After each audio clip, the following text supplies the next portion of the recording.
Hey everybody, how's it going? This is Brody here from Card Tricks for the Ages, and welcome to day 2 of 8 days of deck reviews.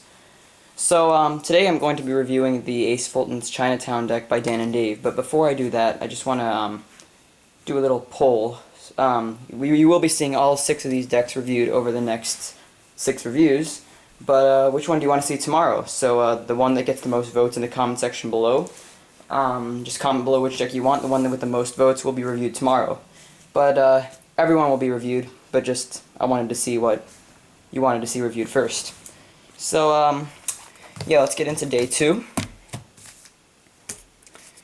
So the Ace Fulton's Chinatown deck, a little background on this deck. I believe it was produced in 2011 by Dan and Dave to celebrate Chinese New Year.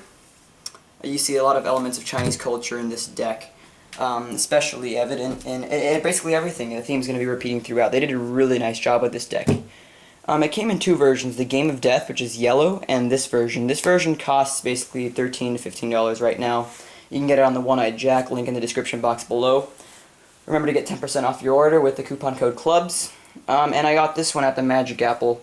They sell it for $1 cheaper, which is nice. I love that magic shop, but unfortunately not everyone has a magic shop in their district. So you can get this online. It's a really nice deck. The Game of Death is a lot rarer and more valuable. You can get it right now only at dananddave.com or on eBay probably. Right now it costs $88.80 on dananddave.com, and it comes with an uncut sheet. But anyway, you get the idea of how rare that deck is. So if you have one, you're lucky.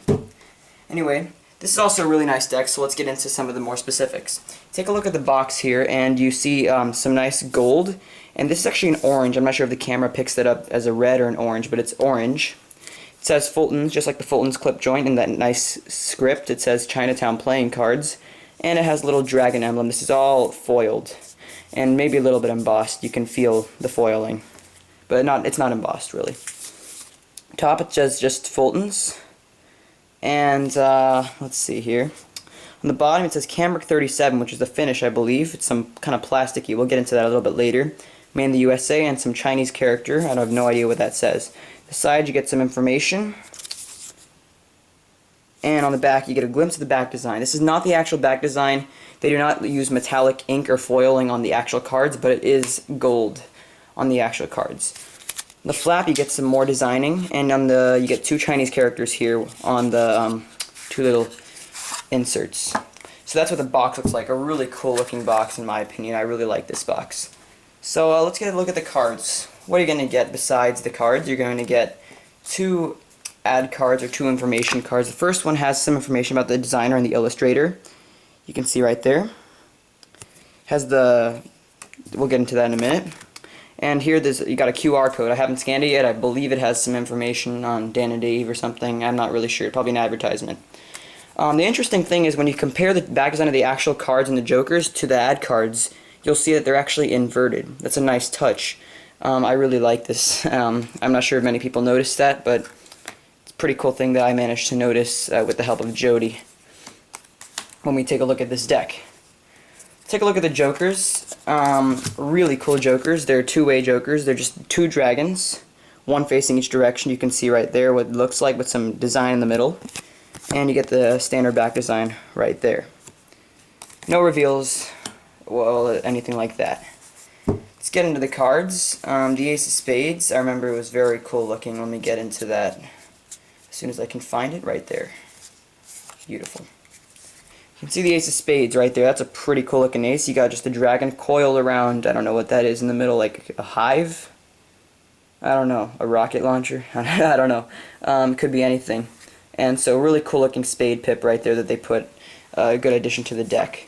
In terms of the rest of the deck, you can see kind of what the core cards look like. Just some color differences. Right there. Nothing really spectacular.